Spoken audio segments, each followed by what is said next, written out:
بسم الله الرحمن الرحيم الحمد لله رب العالمين والصلاة والسلام على رسول الله الأمين وعلى آله وأصحابه أجمعين أما بعد السلام عليكم ورحمة الله وبركاته.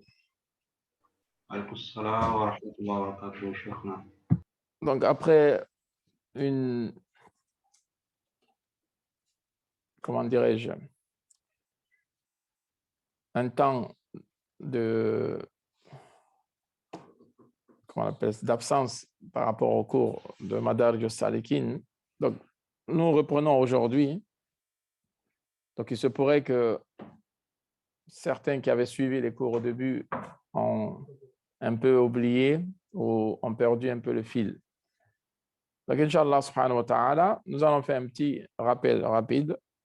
Et en plus, il y a de nouvelles personnes qui se sont inscrites cette année. Donc, peut-être que ces personnes ne savent pas encore quel est le but de ce cours. Falillahi alhamd, dans l'islam, il y a beaucoup de matières. Beaucoup de matières qui sont apprises par la grâce d'Allah Azza wa Jal. Il y a beaucoup de matières qui parlent de droits, de devoirs entre les humains, notamment dans les sciences de fiqh, les droits de l'époux, de l'épouse, des enfants, des parents, des voisins, ainsi de suite. Et aussi, il y a cette matière qui parle au cœur. Comment reformer ce cœur? Comment reformer ce cœur? Donc, celui qui a compris cette science de la réforme des cœurs, il aura compris le but de ces cours de Madarij as-Salikin. Donc, nous, ici, on le fait une fois dans le mois, Falillahi alhamd, de 21h à 22h, heure de UK, donc 22h, 23h, heure française. Donc, ce livre-là, c'est le livre du grand Allama Ibn al-Qayyim al-Jawziyya, rahimahullah, qui est intitulé Madarij as-Salikin. Donc, celui qui veut savoir un peu plus sur cet auteur, sur l'objectif de ce livre, qu'il revienne aux premières vidéos que nous avions faites, les premiers cours qui ont été enregistrés. Aujourd'hui, moi, je fais un petit rappel d'abord sur l'importance de ce cœur-là, parce que ce cours nous parlera du cœur. Et notamment ici, du voyage du cœur. Parce que l'itinérant ici, ce n'est pas le physique de la personne, ce ne sont pas ses pieds, ce ne sont pas son corps. Comme Ibn al-Qayyim dit dans un autre livre, Al-Fawaid, que kulluna sa'iruna ila Allah. Tous, nous sommes des voyageurs, des itinérants vers Allah, bi qulubina, avec les cœurs, la bil abdan, c'est pas avec les corps. La bil aqdam, c'est pas avec les pieds. Donc tous nous cheminons vers Allah Azza wa Jal, mais avec nos cœurs. Et malheureusement, dans notre époque aujourd'hui, ce cœur-là a été délaissé par beaucoup, de sorte que pour certains, ce cœur, il est carrément mort. Pour d'autres, ce cœur, il est atteint de très graves maladies. Et un cœur malade est un cœur défectueux. Un cœur mort a besoin de vie. Et comment cheminer, itinérer vers Allah subhanahu wa ta'ala avec ces cœurs qui sont soit morts, soit malades. Et les gens aujourd'hui accordent beaucoup de temps, beaucoup même d'argent pour entretenir leur corps, leur visage, ainsi de suite, pour que ce visage soit brillant, ce visage soit net. Et même aujourd'hui, avec la technologie, il y a des filtres. Quand les gens se prennent en photo, des selfies, qui est devenu une maladie de ce siècle, les gens utilisent même des filtres pour un faux semblant. Tout ça pour avoir un visage net, un visage loin de tout défaut. Maintenant, la question que nous nous posons, si on faisait pareil pour nos cœurs, pour que ces cœurs-là soient brillants, pour que ce cœur-là soit net, ça c'est la question que nous devons nous poser. Alors que ce cœur, il est tellement important que Allah Azza wa Jalla dit dans le Coran, يَوْمَ لَا يَنْفَعُ مَالٌ وَلَا بَنُونَ إِلَّا مَنْ أَتَى اللَّهَ بِقَلْبٍ سَلِيمٍ. Le jour de la résurrection, c'est le jour où ni les biens, ni les enfants ne seront d'aucune utilité, sauf illa man atallaha biqalbin salim, sauf celui qui vient à Allah avec un cœur sain. Un cœur sain de tout associationnisme, toutes sortes de shirk. Un cœur sain, salim, min ashirki wa shakki wa qadhurati al-ma'asi. Que ce cœur, il est sain de toutes sortes d'associationnisme. Il est pur de toutes sortes de doutes. Parce que le doute aussi, c'est grave.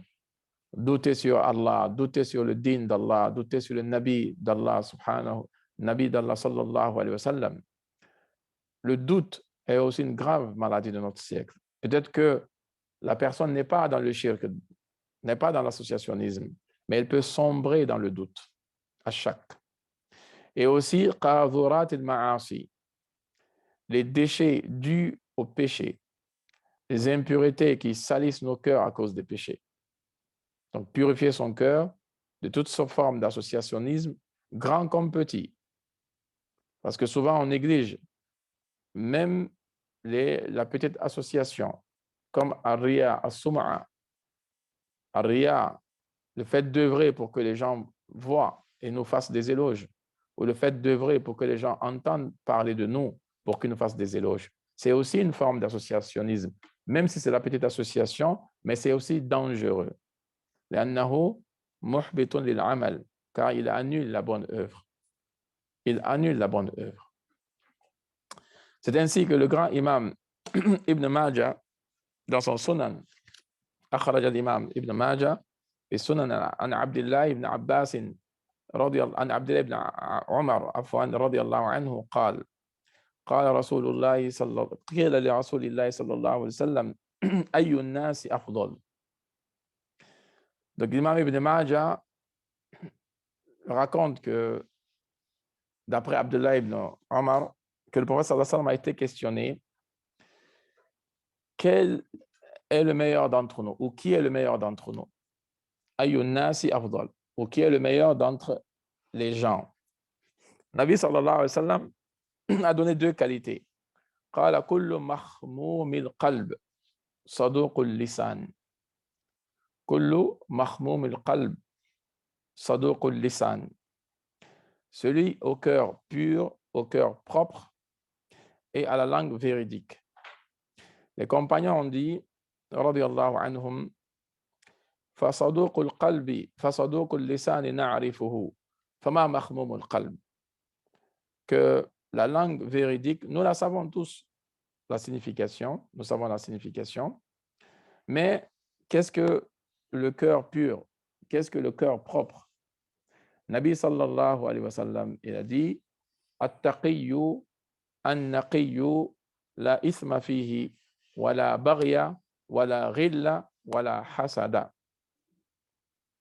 Que mahmoum al-qalb, c'est-à-dire le cœur propre, c'est le cœur de tout serviteur qui a ces qualités-là. At-taqiyyu, la piété qui est pieux. An-naqiyyu, qui est pur. La ithma fihi, qui n'a pas de péché. Wala baghya, ay zulm, qui n'a pas d'injustice. Wala ghilla, al-ghil, c'est al-hiqd, qui n'a pas d'animosité, de haine. Wala hasada, qui n'a pas de jalousie. Donc celui qui a toutes ces qualités-là, c'est celui-là qui est mahmoumul qalb, l'homme avec grand H, au cœur pur. Donc, at-taqiyyu an-naqiyyu la ithma fihi, wala baghya, wala ghilla, wala hasada. Et la question que je dois me poser, moi, en premier, et que chacun de vous devrait se poser, ai-je quelques-unes de ces qualités-là? Est-ce que j'ai une lueur parmi les lueurs de ces qualités? Est-ce que j'ai une des fruits de ces qualités-là dans ma vie? At-taqiyyu an-naqi, la ithma fihi, wala baghya, wala ghilla, wala hasada. Si on prend chacune des qualités qui sont citées ici, ce sont des heures et des heures d'explication. Mais l'essentiel, le hadith nous montre que les meilleurs parmi nous sont ceux-là, ceux qui ont le cœur propre et ceux qui ont la langue véridique.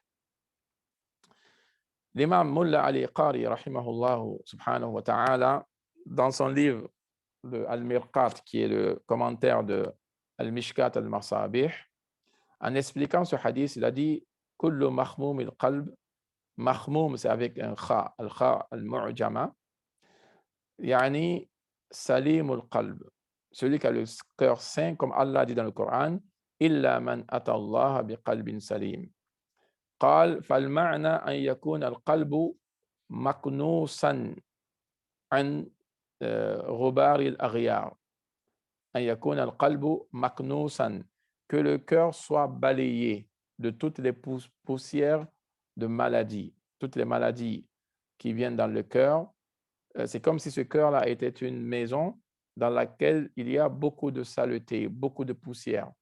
Et mahmoum al-qalb, c'est ce balai-là, avec lequel on va nettoyer cette maison, on va dépoussiérer cette maison qui est le cœur. Donc, Mullah Ali Qari rahmatullah alayhi dit, ça signifie an yakun al-qalbu maknousan min ghubar al-aghyar, munazzafan min akhlaq al-akdhar, que le cœur soit nettoyé.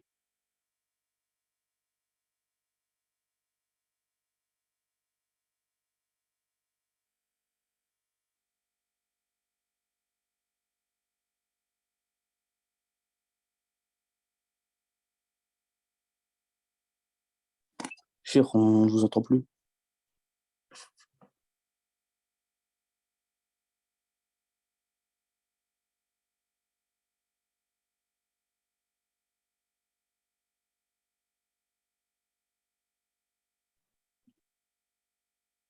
Le micro est coupé. Salam alaikum wa rahmatullah. On vous entend plus. En ligne, on vous entend plus, cher. Excusez-moi de vous interrompre.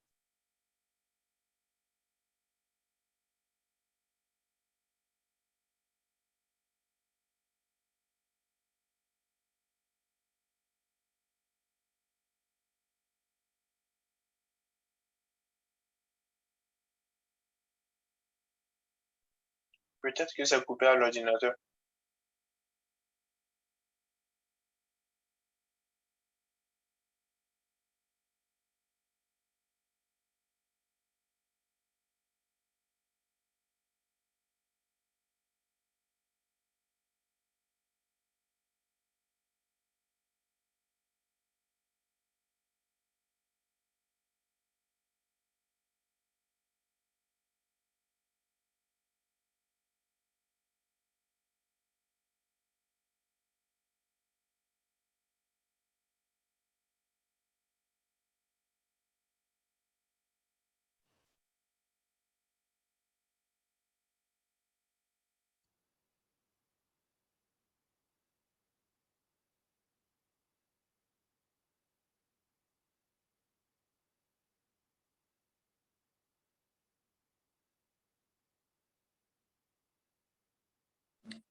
سمعنا قليلا.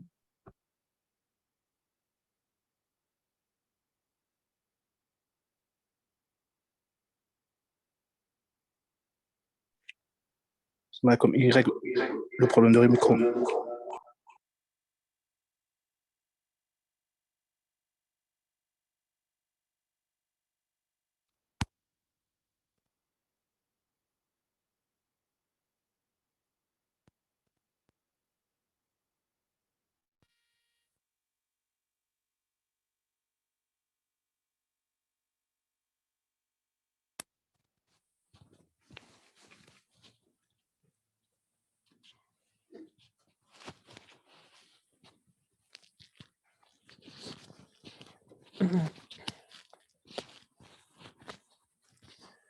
Non, bismillahirrahmanirrahim. Là, vous entendez?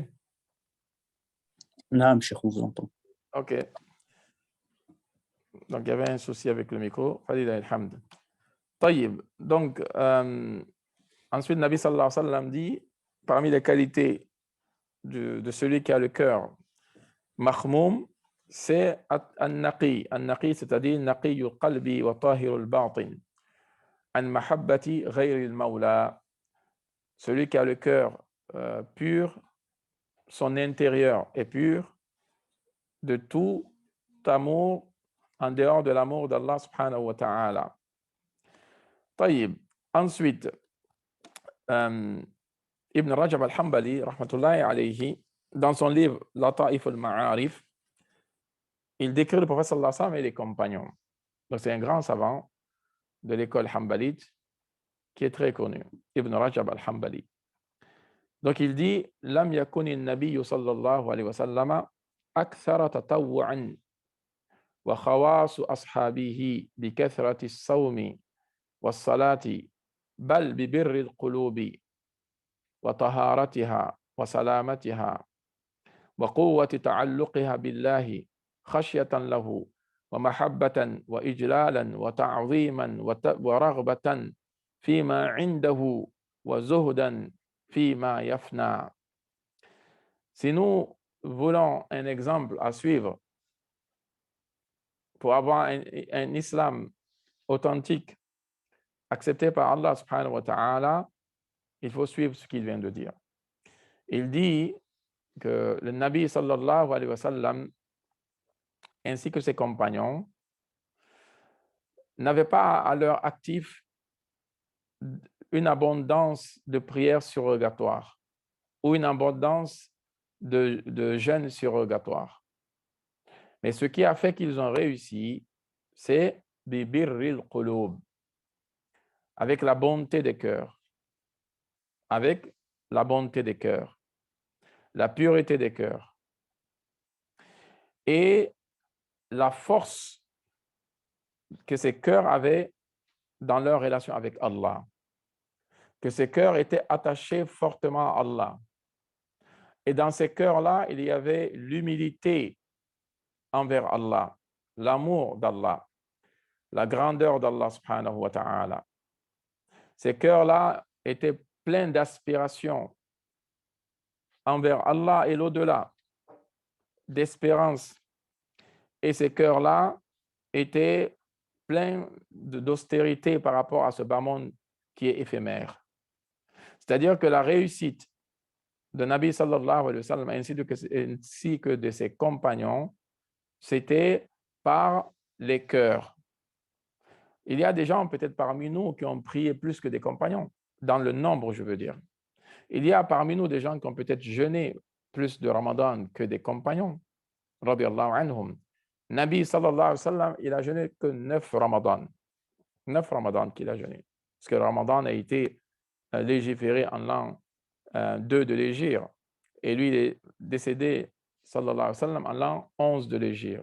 Donc, si vous enlevez 2 de 11, vous avez 9. Ça veut dire 9 Ramadan, Nabi sallallahu alayhi wa sallam a jeûné. Parmi nous, il y a des gens qui ont dépassé 9 Ramadan. Mais quel est l'état de leur cœur? Quel est l'état de leur adoration? Donc, leur réussite, c'était ça. Bi birril qulub, par la bonté des cœurs, wa taharatiha.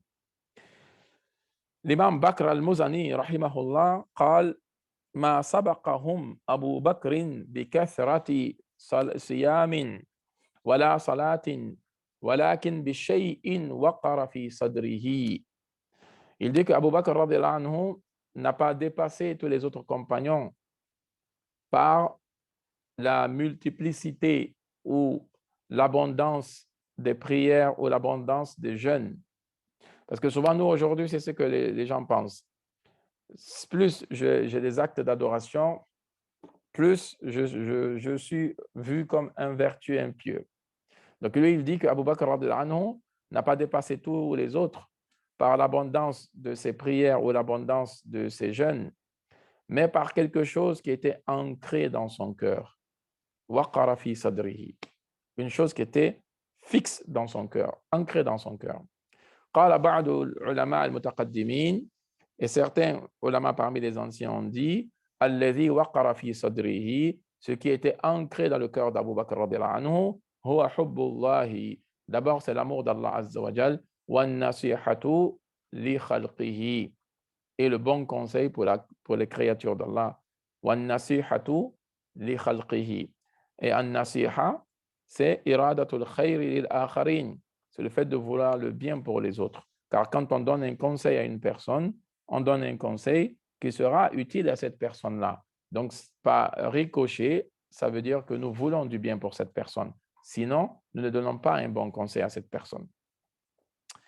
Ça, c'est 3. 4. L'imam al-Bukhari, rahimahullah, dans son Jami' al-Sahih, parce que l'œuvre de la vie de l'imam al-Bukhari, c'est le Jami' al-Sahih. Il a écrit d'autres livres, mais l'œuvre de sa vie, ce qui marque plus la venue de Bukhari dans ce monde, c'est son Jami' al-Sahih. Et le Jami' al-Sahih, c'est un Jami'. Jami', ça veut dire qu'il y a beaucoup de matières dedans. Certains ulama ont dit qu'il faut qu'il y ait au moins 7 différentes matières dedans pour que ce soit Jami'. Et une des matières, c'est al-Riqaq. Al-Riqaq, ce sont les hadiths qui adoucissent les cœurs, les hadiths qui sont cause pour adoucir, pour assouplir les cœurs, pour ramollir les cœurs. Et dans Kitab al-Riqaq, l'imam al-Bukhari, rahimahullah, a un chapitre, Babun, il y a un chapitre, Qawli nabi sallallahu alayhi wa sallam, Ana a'lamukum billah. Il y a un chapitre où l'imam al-Bukhari dit, que le prophète sallallahu alayhi wa sallam a dit au sujet d'Allah, je suis le plus instruit que vous. Je suis plus instruit au sujet d'Allah que vous.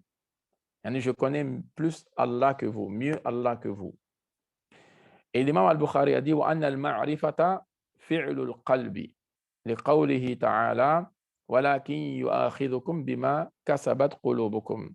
Et ensuite, l'imam al-Bukhari a commenté en disant que la connaissance, en vérité, se rapporte au fort intérieur. La connaissance se rapporte au cœur.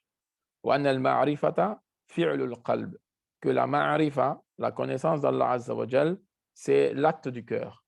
Donc, quand Nabi sallallahu alayhi wa sallam dit « Ana a'lamukum billah » au sujet d'Allah, je suis le plus instruit parmi vous. Ou au sujet d'Allah, je suis le plus connaisseur parmi vous.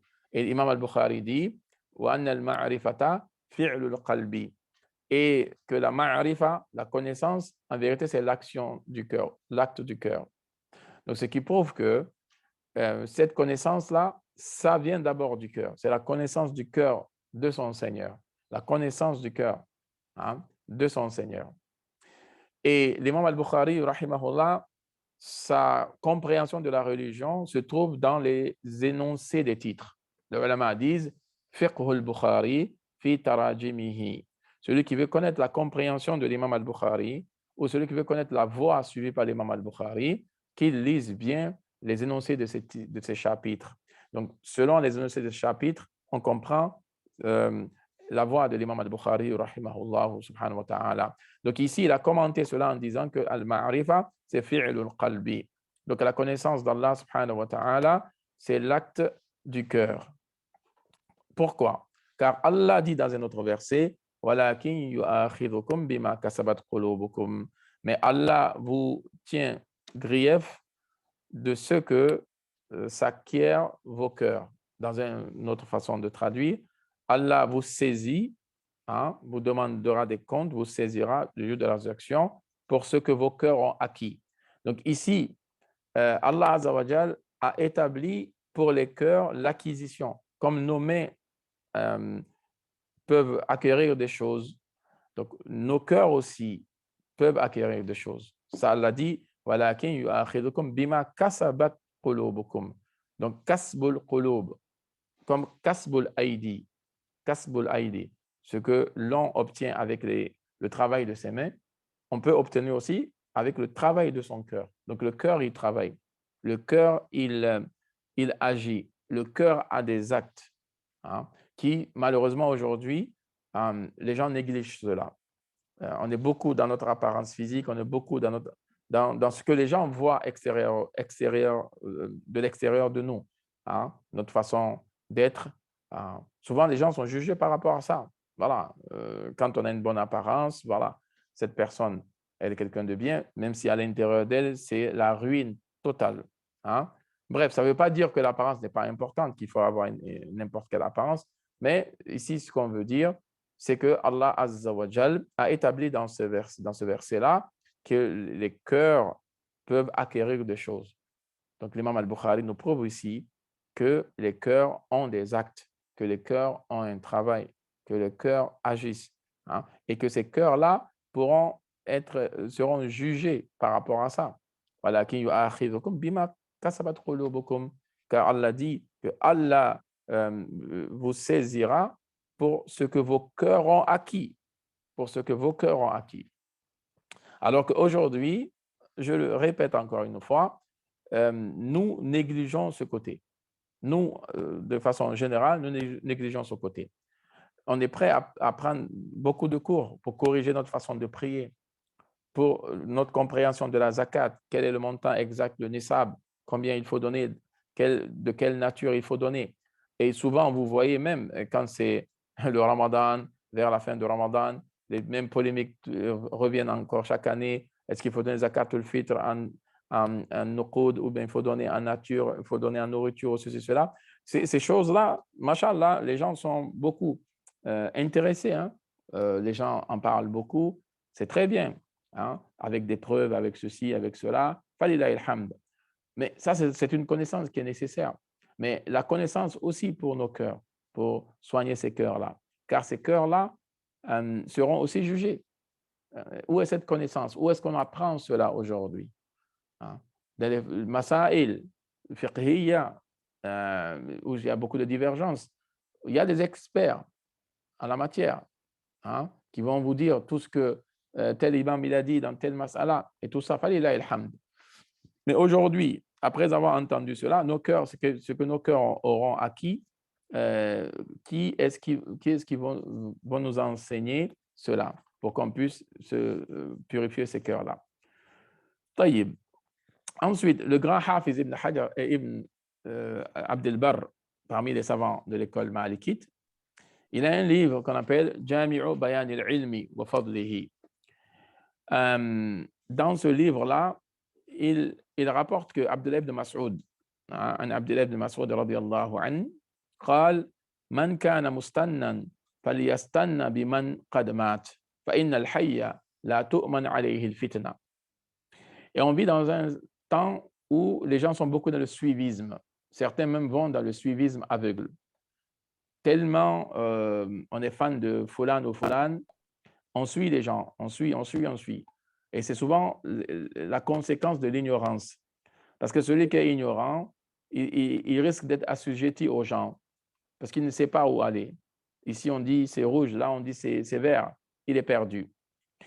Maintenant, celui qui veut suivre une voie, Abdullah ibn Mas'ud dit, Man kana mustannan, celui qui veut suivre une voie, faliyastanna biman qad mat, qu'il suive la voie de ceux qui sont déjà morts. Fa innal hayya la tu'man alayhi fitna. Car celui qui est vivant n'est pas à l'abri des fitna. Il n'est pas à l'abri des tribulations, du changement, des épreuves. Il n'est pas à l'abri. Et on l'a vu de nos vivants, combien de personnes hier, masha'Allah, qui étaient des exemples même dans le dîn, des grands, masha'Allah, et qui, pour une raison ou pour une autre, ont suivi notre voie, qui va même souvent à l'encontre complet du dîn, qui vont même travailler contre le dîn de l'islam.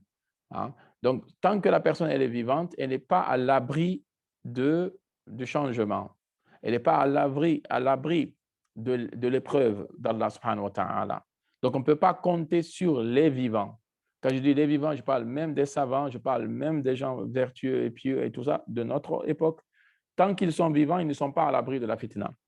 Donc, si on veut suivre, il faut suivre l'exemple de ceux qui sont déjà morts, qui sont morts dans la foi, qui sont morts dans l'amour d'Allah subhanahu wa ta'ala. Et Abdullah ibn Mas'ud nous dit « Ulaika ashabu Muhammadin » Et ceux-là qu'il faut suivre, ce sont les sahaba, ce sont les compagnons de Muhammad sallallahu alayhi wa sallam. Pourquoi? Il dit « Kanu afdala hadhihi al-umma » Ils étaient les meilleurs de cette communauté, les meilleurs de cette communauté, de cette nation. Abarraha quluban. Et ils avaient les cœurs les plus bons, les cœurs les plus purs. Vous voyez, on revient encore au cœur. On revient encore au cœur. Donc, la première qualité que Abdullah ibn Mas'ud radiyallahu anhu cite des compagnons, la première qualité qu'il cite ici, c'est « Kanu afdala hadhihi al-umma abarraha quluban » Ils sont les meilleurs de cette communauté. Et la première raison, c'est quoi? Ils avaient les cœurs les plus pieux, les cœurs les plus bons, c'est-à-dire les cœurs les plus purs. Donc, il a commencé par citer leur qualité de cœur au niveau de leur cœur, la qualité qui est au niveau de leur cœur. Aujourd'hui, malheureusement, nous ne faisons pas beaucoup attention à cela. Alors que ce cœur-là, c'est quasi le roi de notre corps.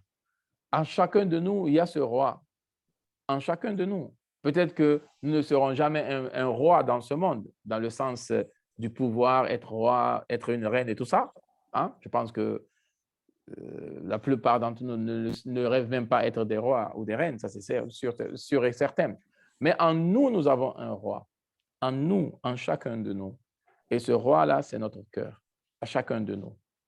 Donc ce roi, s'il est bon, tous ses soldats, tous ses ministres, tous ceux qui le suivent seront bons. S'il est corrompu, tout le reste sera corrompu. Et je pense que tous, on connaît ce hadith. Inna fil qalbi mudra. Il y a dans le inna fil jasadi mudra. Dans le corps humain, il y a une masse de chair. Idha salahat salaha al-jasadu kulluhu. Hadith de Bukhari. Et si ce morceau de chair est correct, est bon, tout le corps le sera. S'il est mauvais, tout le corps le sera. S'il est corrompu, tout le corps le sera. Et Nabi Sassam dit Allah wa hiya al-qalb. Écoutez avec attention parce que Allah, c'est harfu tanbih, c'est une particule pour attirer l'attention. Écoutez attentivement, il s'agit du cœur. Écoutez attentivement, il s'agit du cœur. Et ce cœur-là, c'est le roi. Et ce roi-là, il est, comment on appelle ça? Il est envié par le diable. Le diable, il veut nos cœurs. Shaitan, il veut nos cœurs. Il veut corrompre ces cœurs-là. Il veut empoisonner ces cœurs. Donc, qui est aussi, comment dirais-je, idiot à laisser son ennemi pénétrer dans son cœur pour détruire ce cœur-là. Et ce cœur, c'est comme une forteresse. Et il y a plusieurs portes qui mènent à cette forteresse.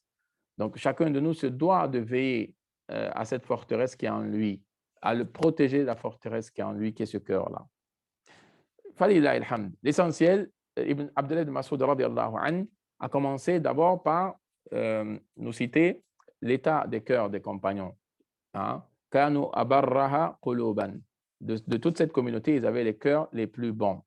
Wa a'maqaha ilman. Ils avaient la science la plus profonde. Wa aqallaha takallufan. Et ils étaient très peu dans le takalluf. Yani se forcer à faire des choses ou se forcer à être des personnes qui ne sont pas. Ils étaient des gens authentiques, des gens sincères. Ikhtarahumullahu li suhbati nabiyhi sallallahu alayhi wa sallam. Allah les a choisis, Allah a choisi les compagnons pour être en compagnie de Nabi sallallahu alayhi wa sallam. Wa li iqamati dinihi. Et pour établir la religion d'Allah azza wa jal. Fa'arifu lahum fadlahum. Et Abdullah ibn Mas'ud dit, reconnaissez leurs droits et reconnaissez leurs mérites, les mérites des compagnons. Wattabi'uhum ala atharihim. Et suivez-les, suivez leurs pas, leurs traces. Watamassaku bimastata'tum min akhlaqihim. Et cramponnez-vous autant que possible à leur comportement. Wasiyarihim. à leur histoire, hein, à leur biographie, فَإِنَّهُمْ كَانُوا عَلَى الْهُدَى الْمُسْتَقِيمِ, car ces compagnons de Nabi Muhammad sallallahu alayhi wa sallam étaient sur la voie droite. Il n'y a aucun doute qu'ils étaient sur la voie droite. Ensuite, l'imam Abu Bakr ibn Abi Shayba, rahimahullah subhanahu wa ta'ala, dans son livre de Al-Musannaf, c'est un recueil de hadiths aussi. Dans ce livre-là, il rapporte la parole d'un des grands tabi'i, qui est Ibrahim al-Nakha'i, qui était un des élèves d'Abdullah ibn Mas'ud. Vous voyez toujours Abdullah ibn Mas'ud qui allait s'installer à Koufa. Hein, et parmi ces éminents savants de Koufa, il y avait Ibrahim al-Nakha'i, rahimahtullahi alayhi. Donc Ibrahim al-Nakha'i, comme c'est marqué dans le Musannaf d'Abu Bakr ibn Shayba, il a dit al-khushu'u fil qalb. Le khushu', le recueillement, en vérité, se trouve dans le cœur. Quand une personne est recueillie dans sa prière, c'est d'abord son cœur qui est recueilli. Parce que al-khushu', comme Ibn al-Qayyim rahmatullah alayhi dit dans un autre de ses livres, al-khushu' qiyamul qalbi bayna yadayhi ar-rabb. C'est lorsque le cœur se met en face d'Allah Azza wa Jal.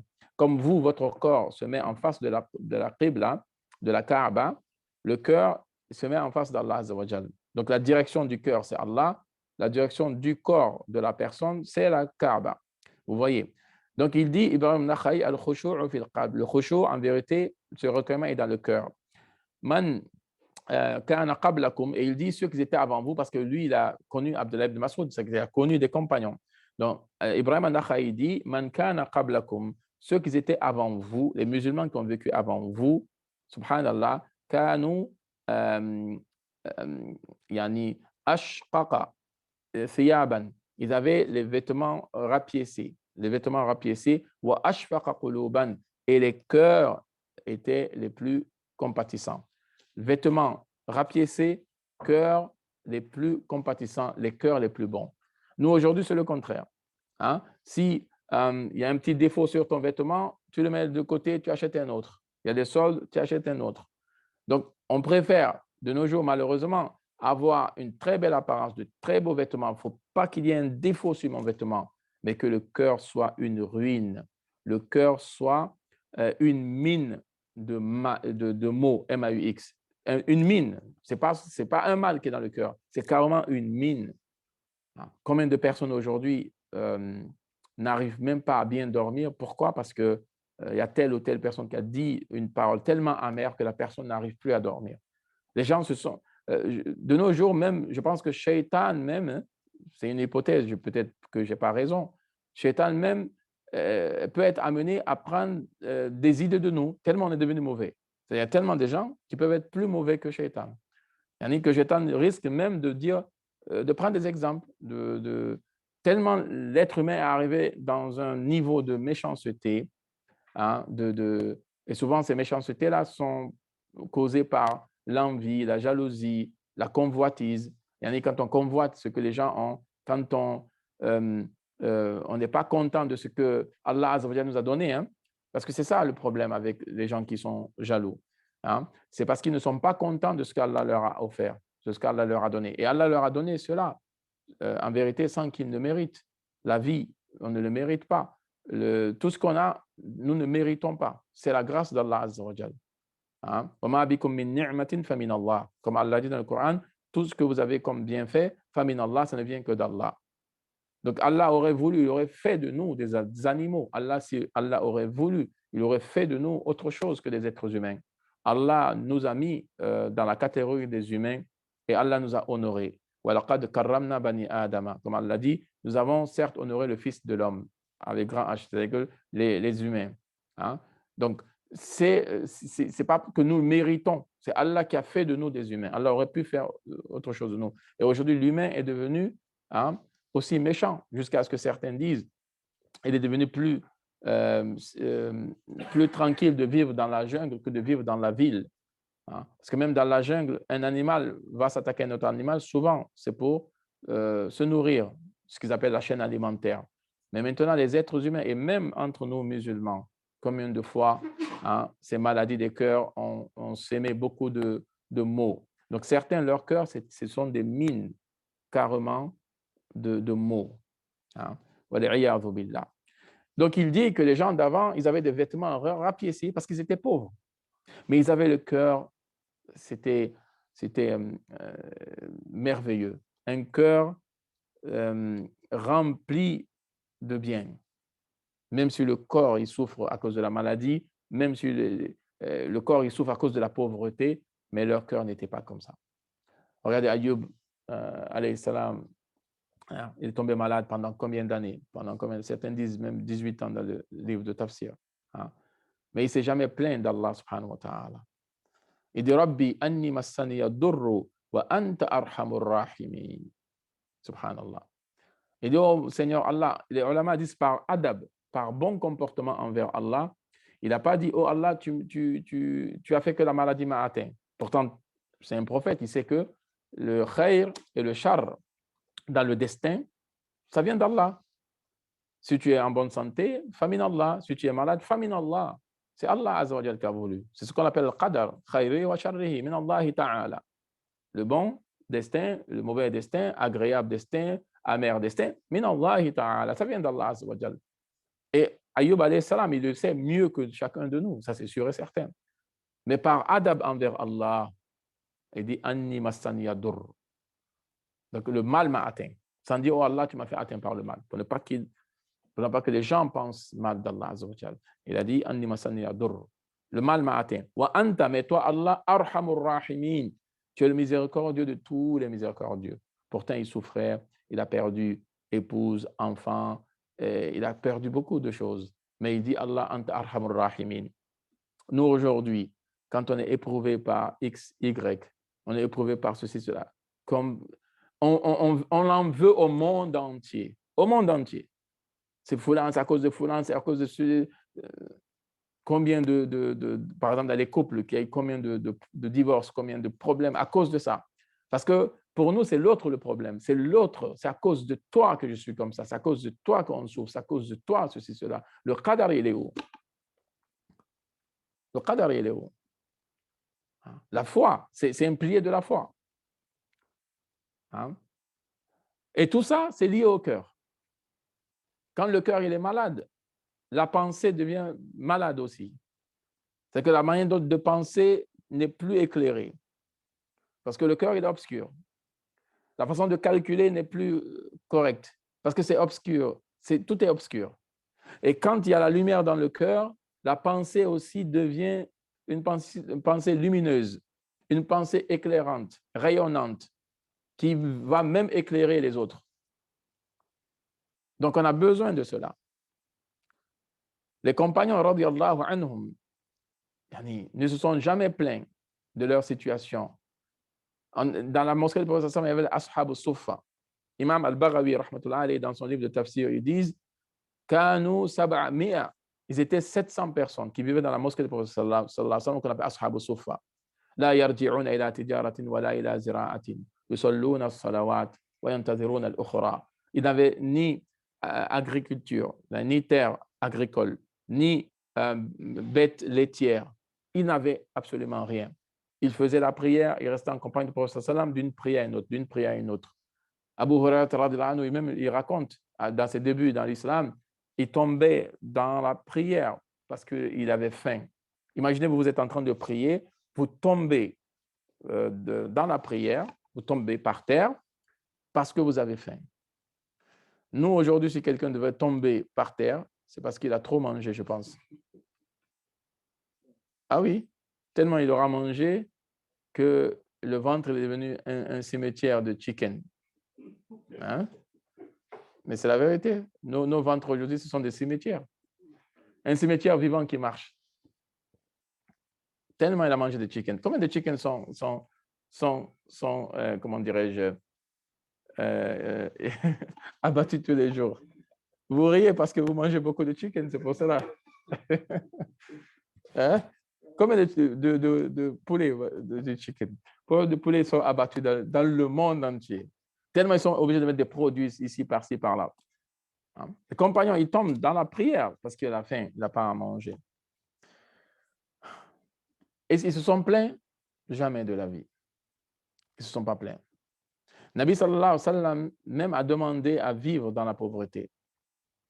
Pas à cause de la qualité qui est dans les pauvres. Allahumma ja'alni miskinan Allahumma ja'alni miskinan wa ahyini miskinan wa amitni miskinan wa ahshurni fi zumratil masakin. Je défie aujourd'hui qui parmi nous peut faire ce doigt-là. Hein? C'est un hadith authentique, le Nabi sallallahu alayhi wa sallam. Qui aujourd'hui peut dire, oh Allah, fais de moi un pauvre? Tout le monde rêve de dernier iPhone, tout le monde rêve de dernier ceci, dernier cela. La grande maison, la belle voiture, là, ceci, cela. Hein? Regardez la qualité de... Il ne faut pas juger les autres. Moi, je parle de chacun de nous, que chacun de nous se mette. Nabi sallallahu alayhi wa sallam a fait ce doigt-là. Dans le Jami de l'imam al-Tirmidhi, rahmatullahi alayhi, que quand Jibril alayhi salam est venu enseigner au prophète sallallahu alayhi wa sallam la prière, dans d'autres riwayat, Jibril alayhi salam lui a enseigné un doigt, que quand tu finis la prière, il faut faire ce doigt-là. Allahumma in as'aluka fi'al al-khayrat, wa tark al-munkarat, wa hubba al-masakin, wa hubba al-masakin. Allahumma in as'aluka fi'al al-khayrat. Oh Allah, je te demande de m'accorder le fait de faire des bonnes œuvres, wa tark al-munkarat, d'abandonner les mauvaises œuvres, wa hubba al-masakin, et l'amour des pauvres. Ya Allah, accorde-moi l'amour des pauvres. Jibril a dit, fais ce doigt-là. Fais ce doigt-là. Donc, dans un autre hadith, Nabi sallallahu alayhi wa sallam dit, Allahumma ja'alni miskinan. Allah, fais de moi un pauvre. Fais-moi vivre pauvre. Ressuscite-moi dans le groupe, fais zumratil masakin, dans le groupe des pauvres. Certainement penser que l'islam enseigne d'être pauvre. C'est faux, c'est pas ça. Les ulama disent, en vérité, c'est pas, Nabi sallallahu alayhi wa sallam ne demande pas dans ce doigt d'être pauvre, c'est-à-dire que, voilà, qu'il envie les pauvres. Non, mais c'est la qualité qui est dans les pauvres. Il y a quelle qualité dans les pauvres? C'est la modestie, c'est l'humilité. Parce que le pauvre, il vit souvent effacé. Pour lui, il a tellement rien que personne ne le regarde. Personne, comme ils diront dans les jargons des jeunes, ne le calcule. Une personne qui vient ici avec une Lamborghini ou avec je ne sais quoi, tout le monde va le rêve vont regarder. Mais si tu vois une personne qui marche, et qui a à peine des vêtements qui sont rapiécés, qui va le calculer? Personne ne va le regarder. S'il vient dans une assemblée, personne ne fera pas attention. Aujourd'hui, les grands youtubeurs, les grands TikTokers, les grands qui sont connus dans le monde entier, ils ne peuvent pas venir dans une assemblée sans que personne ne sache qu'ils sont là. Alors que le miskin, tellement que il n'a pas de valeur dans la société, que personne ne le regarde, personne ne fait attention à lui. Et Nabi Sassam, c'est ce qu'il demande, cette qualité-là, l'humilité. C'est pour ça que Nabi Sassam, quand il mangeait par terre, il était assis par terre quand il mangeait. Lui-même, il dit, Akul kama akul abd, wa ajlisu kama ajlisul abd, innama ana abd. Et ce hadith-là a une histoire derrière. Nabi Sassam, il était malade. Et Aïcha, radiallahu anha, lui a apporté à manger et tout ça. Et Nabi était accoudé à cause de la maladie. Et Aïcha dit, mange comme ça, c'est pas la peine de t'asseoir. Nabi Sassam s'est forcé à s'asseoir correctement.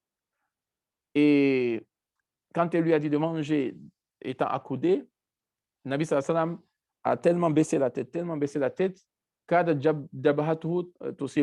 mais que son front allait même toucher le sol. Tellement il a baissé sa tête, Et c'est là il a dit à Aïcha, non. Il dit, moi, je mange comme le serviteur, il mange. Comme l'esclave, il mange. L'esclave d'Allah Azza wa Jal. Je m'assois comme l'esclave d'Allah, l'esclave s'assoit. Moi, je ne suis qu'un serviteur. C'est ça que Nabi Sallallahu m'a demandé. Vous voyez? Alors que nous, aujourd'hui, subhanallah, il suffit qu'on ait un petit statut au-dessus des gens que khalas. Ah. Donc, quand il demande ça, c'est par rapport à la qualité qui est dans les pauvres. Pas dire, il faut que je sois pauvre, je n'ai pas d'argent. Non. Celui qui est riche, tant que cette richesse est dans sa main et n'est pas dans son cœur, si c'est le matériel qui est dans la main, n'est pas dans le cœur, parce que ce qui est dans la main, en cas de danger, on le perd. Ce n'est pas grave. Mais ce qui est dans le cœur, on part avec. Donc, si l'amour de l'argent, l'amour de ce bâtiment est dans le cœur, là, on a perdu. Mais si c'est dans les mains, si on les reçoit, si on n'en a pas, on ne se plaint pas. C'est ça aussi. C'est pour ça qu'on dit le vrai zuhd, c'est zuhd qulub. Le vrai zuhd, la vraie austérité de se détacher de ce bas monde, c'est par rapport au cœur, ce n'est pas par rapport au matériel. Tu peux habiter dans une grande villa avec une belle voiture et que dans ton cœur, il n'y a aucun amour de dunya, oui, tu peux. C'est que ces choses-là, comme tu les as, tu les dépenses facilement. Et quand tu ne les as pas, tu ne te plains pas. Et quand tu les as, tu n'es pas dans un excès d'euphorie, de contentement et tout ça. Donc pour toi, ça ne change pas. Ton état de cœur est le même que tu as ou que tu n'as pas. Et quand tu as, tu dépenses autant. Il n'y a aucun problème. Mais celui qui a dans son cœur ce dunya-là, même s'il a très peu, il est tellement attaché à ce très peu-là qu'il a du mal à sortir. Regarde aujourd'hui pour la communauté musulmane. Combien de musulmans, hein, si on calcule bien, qui ne donnent pas du tout de zakat. Pas du tout de zakat. Pourquoi? Ils ne donnent pas la zakat. Pourtant, les gens épargnent, pourtant, les gens, voilà, ils arrivent, quand tu veux faire un projet de dunya, ils arrivent à épargner pour acheter une maison, ils arrivent à épargner pour acheter une voiture, ils arrivent à épargner pour ceci, pour cela. Alors que la zakat, c'est le droit des pauvres. C'est le droit des pauvres. Et si tous les musulmans donnaient la zakat comme il se doit, je ne pense pas qu'il resterait un musulman pauvre dans ce monde-là, aujourd'hui où on vit. Mais hélas, combien de pauvres, combien de masakin, fuqara, combien de femmes veuves, combien d'enfants orphelins à travers le monde. Hein? Donc, où sommes-nous de la voix du prophète sallallahu alayhi wa sallam? Tout ça à cause des cœurs. Quand les cœurs sont en ruine, la situation de vie devient aussi de la ruine. Hein? Et même ceux qui prétendent être des pratiquants religieux, combien préfèrent? Regardez les qualités des compagnons. Ils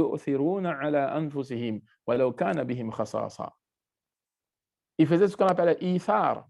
Ça veut dire préférer les autres alors qu'eux-mêmes ils sont dans le besoin. Où avez-vous vu ça aujourd'hui? Aujourd'hui, même quand on doit donner, on regarde ce dont on n'a plus besoin. On regarde ce qui est vieillissant chez nous. Des vêtements déchirés, des anciens vêtements. On dit, ah, mashallah, j'ai pensé, il y a une sœur, la miskina, elle souffre avec ses enfants. Pourquoi tu ne vas pas à Primark ou je ne sais quel magasin, tu achètes des vrais vêtements neufs, tu donnes à cette miskina dont tu as pensé? Parce que tu veux te débarrasser de tes habits, tu ne sais pas comment le faire. Hein? Tu veux te débarrasser des chaussures, tu ne sais pas comment le faire. Certains ont des magasins de chaussures chez eux. Des magasins. Des garde-robes comme ça, les chaussures. Quand tu rentres, tu vas dire, oh là là, il y a toute une umma qui vit ici. On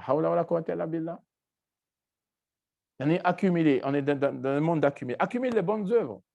Accumule, c'est ce que les compagnons faisaient. Regardez dans le Sahih de l'imam Muslim, Abdullah ibn Umar, radiyallahu anhu, quand il a connu le hadith, que celui qui assiste à la janaza d'un musulman, celui qui assiste à la prière janaza d'un musulman, il aura un qirat de récompense. Qirat, c'est comme une montagne de récompense. Et s'il assiste à son enterrement, il aura un autre qirat. Mais la deuxième partie du hadith, il ne le connaissait pas. Et quand on lui a dit ça, il a pris de la terre, il a jeté par terre comme ça. Il dit, comme dayya'na min al-qaratin. Combien de qirats j'ai perdu dans ma vie? Le regret. C'est comme si toi, on te disait, à je ne sais pas quel magasin, là, à Carrefour ou à Auchan, il y a une promotion là, le iPhone numéro 1259, il est à 100 € et ça finit aujourd'hui. Et toi, tu le sais le lendemain, qu'est-ce que tu vas faire? Tu vas regretter. Mais pourquoi tu ne m'as pas dit plus tôt?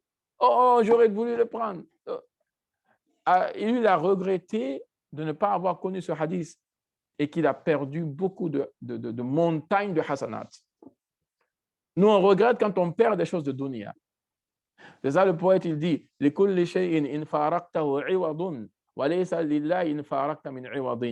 ce que tu perds, il y a un remplaçant. Tout. Je suis désolé hein, pour ceux qui aiment leur femme à mourir ou c'est des femmes qui aiment leur mari à mourir. Allah, et tu perds ta femme, elle est remplaçable. Tu perds ton mari, il est remplaçable. Tu perds ton enfant, il est remplaçable. Toute chose que tu perds a un remplaçant. Le seul qui est irremplaçable, c'est Allah subhanahu wa ta'ala. Le seul qui est irremplaçable. Tu perds Allah, tu as tout perdu. Tu as tout perdu. Qui va remplacer Allah? Hal min ilahin ghayrullah. Y a-t-il une autre divinité digne d'être adorée par Allah? Non. Et aujourd'hui, combien de choses on a sacrifiées pour une personne, pour une créature? Combien? Et l'être humain, en général, n'est pas reconnaissant. Allah a dit dans le Coran, Innal insana la zalumun kafar, que l'être humain, en général, il est très injuste et très ingrat. Très injuste et très ingrat. Alors que Allah Azza wa Jal dit, Innal hasanati yuzhibna sayyi'at. Tu as fait le mal quasi toute ta vie. Tu as fait le mal quasi toute ta vie. Le jour où tu viens à Allah avec un cœur repentant et tu fais de bonnes œuvres, Allah dit, Innal hasanati yuzhibna sayyi'at. Tes hasanats là vont effacer tous les péchés que tu as fait. Alors que l'être humain, c'est le contraire. Tu fais le bien toute ta vie. Le jour où tu t'es manqué envers cet être humain-là, c'est tous tes biens deviennent zéro pour un mal que tu auras fait. Donc, pourquoi s'attacher aux gens? Pourquoi? Et oublier Allah subhanahu wa ta'ala. Donc, l'irremplaçable, c'est Allah azza wa jalla. C'est que dans le monde, un humain qui est irremplaçable dans le sens de son importance, c'est la mère. Parce que la mère qui t'a mise au monde, tu ne peux pas avoir une autre mère. La mère, elle n'est remplacée que par elle-même. On ne peut pas remplacer une mère par une autre, ce n'est pas possible. Même ça, si tu perds ta mère, Allah te donnera une consolation ou autre chose, même qui te fera rappeler ta mère. Mais Allah, si tu le perds, c'est fini. C'est dunya akhira. Oublie Allah dans ce bas monde, khalas pour toi. Khasira dunya wal akhira, comme Allah dit. Elle a dit la plupart des gens, ya'lamuna zahira min al-hayati. Donc, ils connaissent ce qui est apparent de ce bas monde, le faux brillant de ce bas monde. Wa hum an al-akhirati hum ghafilun. Mais leurs cœurs sont insouciants par rapport à l'au-delà. Donc, ce que je veux dire ici, ça ne veut pas dire que le musulman ne doit pas être riche, le musulman ne doit pas. S'il est riche, falillah alhamd, qu'il fasse du bien avec sa richesse, qu'il aide les gens avec sa richesse, qu'il donne le droit des pauvres avec sa richesse. Falillah alhamd, Allah va l'élever. Mais les compagnons, ce n'était pas leur priorité. Leur priorité, c'était d'abord leur cœur. Donc, beaucoup parmi eux ont vécu dans la difficulté, dans la pauvreté. Hein? Dans le Surat At-Takathur, l'abondance. Hein? Le dernier verset de Surat At-Takathur, Allah subhanahu wa ta'ala dit Thumma la tus'alunna yawma idhin anin na'im. Vous serez questionné le jour de la résurrection sur les délices. Anin na'im. L'oncle du prophète sallallahu est venu voir le prophète sallallahu alayhi wa sallam, Al-Abbas. Il a dit Ya Rasulallah, Nus'al anin na'im wa ma huma illa al-aswadan, at-tamr wal-ma. Il dit Ya Nabi, Allah dit qu'on sera interrogé sur les délices. Mais quels délices avons-nous? Nous ne mangeons que des dattes, nous ne buvons que de l'eau. Nabi sallallahu alayhi wa sallam dit Ama sayakoun. Que ça vous serez questionné dessus. Vous serez questionné sur les dates que vous avez mangées et sur l'eau que vous avez bu. Wallahi billahi, mes frères et mes sœurs, aujourd'hui, si eux ils seront questionnés sur de l'eau et des dates qu'ils ont consommées, la plupart du temps, c'est ça leur ration alimentaire. Dates et eau. Nabi sallallahu alayhi wa sallam, une fois, il est invité à manger, c'était du pain avec du khal, avec du vinaigre. Wallah, aujourd'hui, si quelqu'un t'invite chez lui, il te met du pain avec du vinaigre. Qu'est-ce que tu vas faire? Tu vas l'insulter de tous les noms d'oiseaux que tu connais. Tout. Tu vas sortir le Larousse, le Robert, tu vas sortir tous les noms d'oiseaux, tu vas l'insulter avec. Tu m'as pris pour qui? Mais c'est quoi? Pain et de khal. Et Nabi Sassam dit Ni'mal idamul khal. Quelle meilleure sauce que le khal? Ce n'est pas sauce algérienne, marocaine, tunisienne, moutarde, sauce blanche, sauce jaune. Ce n'est pas ça. Hein? Nabi Sassam dit Ni'mal idamul khal.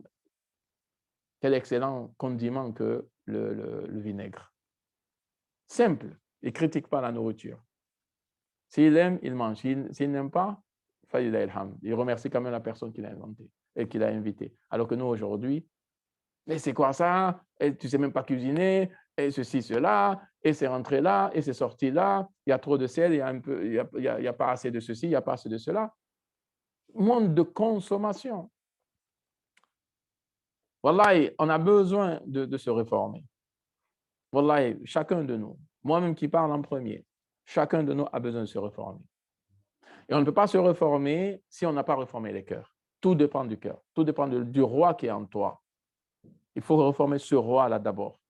Et si tu le fais sincèrement, Inch'Allah subhanahu wa ta'ala, Allah te changera. Regardez les compagnons hein, qui étaient des barbares avant l'islam. Vraiment des barbares. Si vous lisez l'histoire des compagnons avant l'islam et après l'islam, vous direz que ce n'est pas les mêmes personnes. Il y a eu une transformation, un bouleversement. Pourquoi? Parce que le cœur a été touché. Quand le cœur il est touché, c'est toute la vie qui change. C'est toute la vie qui est bouleversée. Mais quand le cœur n'est pas touché, c'est que l'apparence, c'est que ça devient un faux brillant. C'est comme du papier peint. Le mur, il est hyper sale. Vous mettez un papier peint, ça fait joli, mais le jour où ça va tomber avec l'humidité, on verra la vraie nature de ce mur-là. Donc, le but de ces cours-là de Madarij al-Salikin, c'est de parler de ce cœur, de notre cheminement vers Allah Azza wa Jal. Ça s'appelle les sentiers des itinérants. Donc, on va d'une station à une autre. Donc, la première station, normalement, on va étudier le mois prochain, c'est ça, al-Yaqara, l'éveil ou le réveil. Parce que pour voyager vers Allah, il faut être en état d'éveil. Il ne faut pas être en état de somnolence ou en état de sommeil. Donc, le prochain cours, Inch'Allah, ce sera sur al-Yaqara. Qu'Allah Azza wa Jalla nous donne la compréhension, qu'il fasse de nous des musulmans sincères et pieux. Subhanakallah wa bihamdika, ashhadu an la ilaha illa anta, astaghfiruka wa atubu ilayk. Assalamu alaikum wa rahmatullahi wa barakatuh. وعليكم السلام ورحمة الله وبركاته. السلام ورحمة الله. وعليكم السلام ورحمة الله وبركاته.